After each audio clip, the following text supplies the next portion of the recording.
Assalamualaikum warahmatullahi wabarakatuh.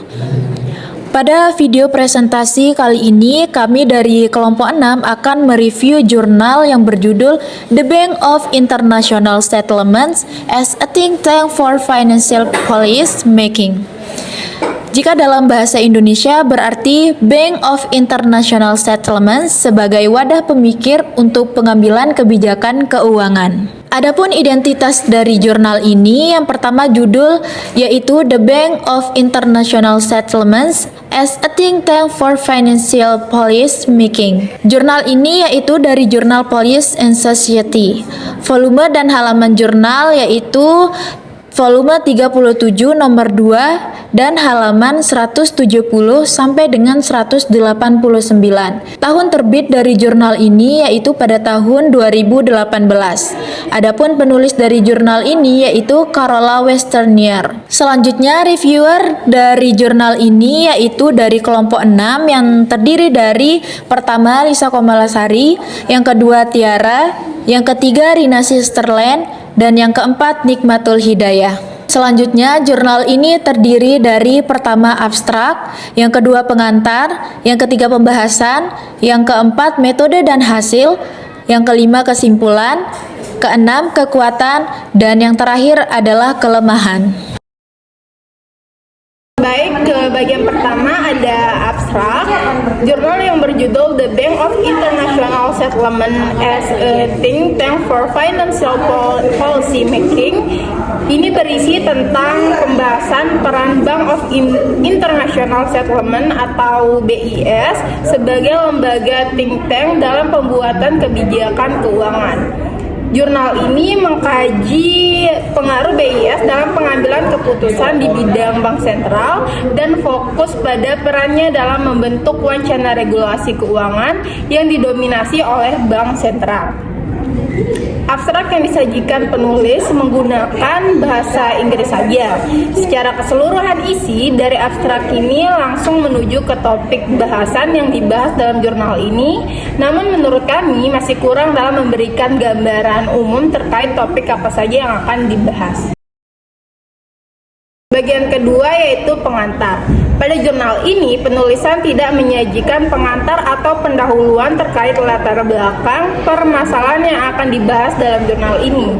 Penulis langsung masuk ke dalam topik pembahasan jurnal, sehingga pembaca mungkin akan sulit untuk memahami topik pembahasan jurnal. Namun, dapat kami berikan gambaran terkait pendahuluan atau latar belakang permasalahan yang dibahas dalam jurnal ini. Isi pendahuluan jurnal dapat dijabarkan seperti berikut. Penulis akan menjelaskan peran Bank of International Settlement atau BIS sebagai think tank dalam pembuatan kebijakan keuangan.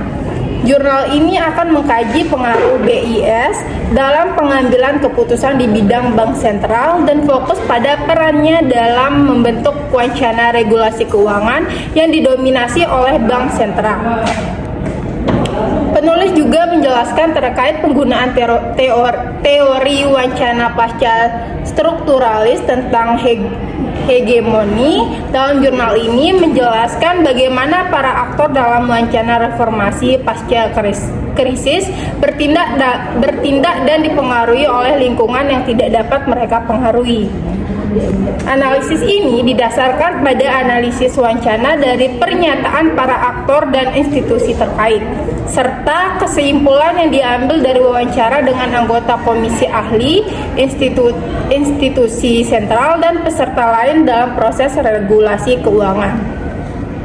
Dalam jurnal ini, penulis menekankan kekuatan transformasi yang dapat dihasilkan oleh BIS dalam sebuah wacana yang lebih luas, sebagaimana terbukti dengan munculnya regulasi makroprudensial sebagai kerangka acuan sentral untuk pendekatan regulasi pasca krisis terhadap stabilitas keuangan. Jurnal ini berargumen bahwa BIS adalah sebuah think tank yang berpengaruh dalam komunitas pembuat kebijakan keuangan dan membahas dampak luar biasanya setelah krisis pada tahun 2008 sampai 2009.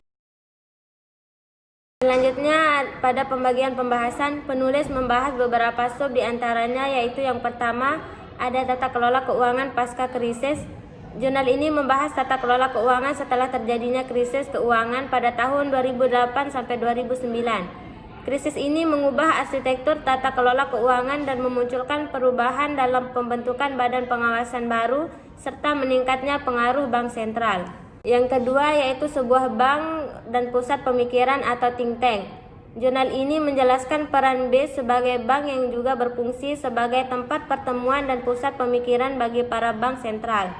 BIS menyediakan pengetahuan untuk regulasi keuangan dan memperkenalkan pendekatan baru kepada para pembuat kebijakan yang berkumpul dalam badan yang di-host oleh BIS, seperti Badan Stabilitas Keuangan Basel. Yang ketiga ada komunitas epistemik para bank sentral. Jurnal ini menggambarkan komunitas epistemik para bank sentral yang terdiri dari para bank sentral yang berkumpul di BIS untuk membahas kebijakan mereka.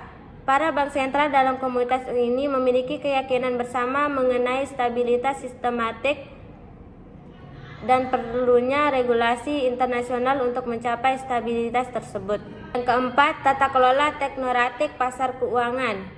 Jurnal ini menjelaskan tata kelola pasar keuangan yang ditentukan oleh keputusan dan pendekatan teknokratik.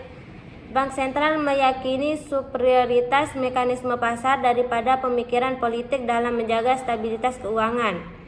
BIS bersama dengan bank sentral lainnya berperan dalam membentuk dan mengimplementasikan regulasi keuangan sebagai langkah teknis dalam sistem yang berfungsi. Yang kelima ada BIS dan pengenalan regulasi makroprudensial. Jurnal ini menggambarkan peran BIS dalam memperkenalkan regulasi makroprudensial sebagai kerangka acuan sentral untuk pendekatan regulasi pasca krisis terhadap stabilitas keuangan. Regulasi ini awalnya muncul dari BIS. Dan yang terakhir ada koalisi wacana yang mendukung pendekatan makroprudensial. Jurnal ini menjelaskan bagaimana suatu koalisi wacana mendukung gagasan regulasi makroprudensial dan pemeliharaan stabilitas keuangan. Beberapa aktor dalam koalisi tersebut memiliki keterkaitan erat dengan BIS. Selanjutnya, metode dan penghasilan penelitian. Penulis tidak menjelaskan tentang terkait metode penelitian yang digunakan dalam jurnal ini, namun menurut analisis kami dari hasil pemaparan pembahasan, jurnal ini menggunakan metode analisis wacana. Analisis wacana ini berdasarkan pada analisis penyataan dari aktor dan institusi terkait serta kesimpulan yang diambil dari wawancara dan anggota komisi ahli dan investasi pusat serta peserta lainnya dalam proses regulasi keuangan. Wawancara ini bertujuan untuk menghasilkan pengetahuan eksplisit dan implisit tentang bagaimana kebijakan perkembangan serta untuk mengungkapkan bagaimana para ahli menjelaskan pilihan dan tindakan mereka. Salah satu hasil penelitian menunjukkan bahwa BIS telah berhasil menciptakan kekuatan transnasional melalui subjek yang berada dalam rencana lebih luas seperti munculnya regulasi makroprudensial sebagai kerangka pemikiran utama dalam regulasi keuangan. Dalam penelitian ini juga dijelaskan bahwa BIS berperan sebagai bagian dari komunitas estimate para bank sentral, diskusi dan kebijakan yang dihasilkan dalam pertemuan yang sama mengenai tujuan asal mula dan validasi argumen dalam kebijakan keuangan. Dalam kesimpulan penulis menyimpulkan bahwa BIS memiliki pengaruh yang signifikasi dalam mengatur keuangan pasca krisis. BSI berperan sebagai think tank yang menghasilkan pengetahuan dan mempengaruhi pembuatan kebijakan keuangan melalui argumen intelektual. Dalam komunitas estimate para bank sentral, BIS berhasil membuat keahlian relevan dengan cara mempresentasikan pekerjaan sebagai aplikasi dan teknologi mempengaruhi BIS ini dievaluasikan secara positif oleh komunikasi ini. Pandangan BIS yang resonan dengan keyakinan komunitas yang menelitikan diri untuk menjaga kestabilan keuangan. Selanjutnya, bagian kesimpulan. Berdasarkan hasil pembahasan yang disajikan dalam jurnal ini, dapat disimpulkan bahwa Bank of International Settlement (BIS) merupakan think tank yang mempengaruhi di antara komunitas pembuat kebijakan keuangan.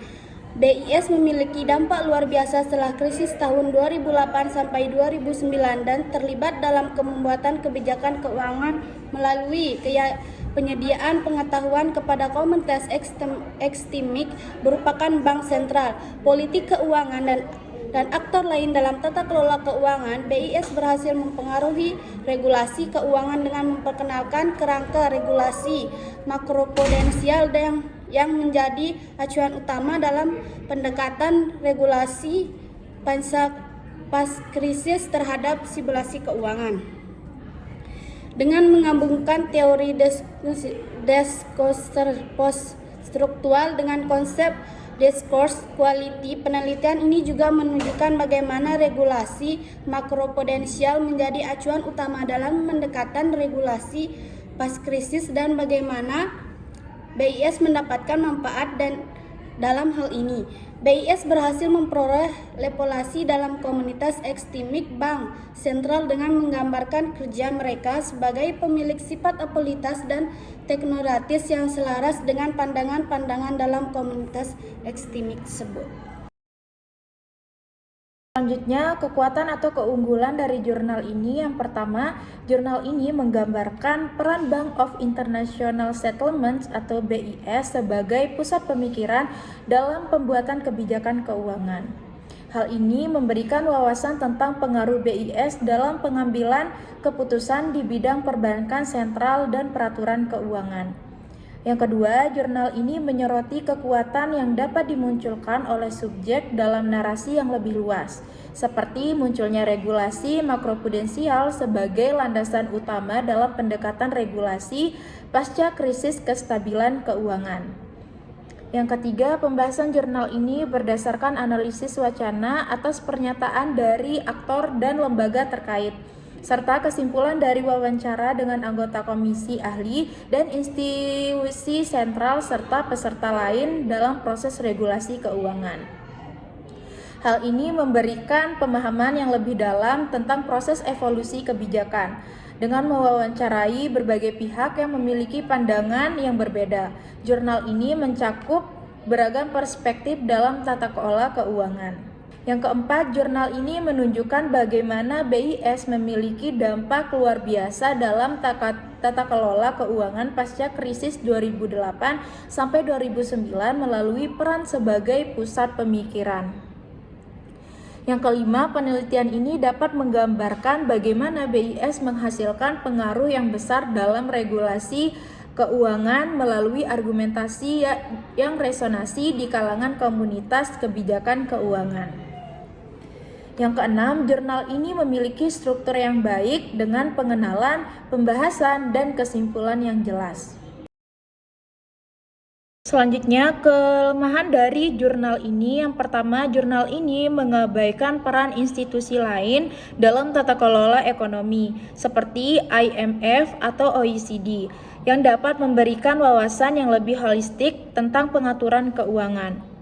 Yang kedua, terbatasnya penekanan pada peran BIS dalam peraturan keuangan pasca krisis tanpa memberikan tinjauan yang komprehensif tentang aspek lain dari tata kelola ekonomi.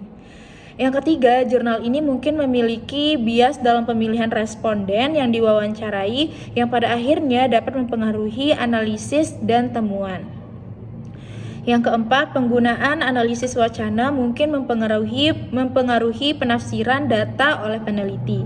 Yang kelima, jurnal ini mungkin kurang memberikan penekanan pada sebab akibat yang lebih rinci antara peran BIS dan perubahan kebijakan keuangan. Yang keenam, penelitian ini mungkin kurang menggambarkan implementasi praktis dari kerangka makroprudensial yang diusulkan oleh BIS. Selanjutnya, yang terakhir, ada beberapa keterbatasan dalam cakupan pembahasan, analisis wacana, dan implementasi praktis dari temuan penelitian.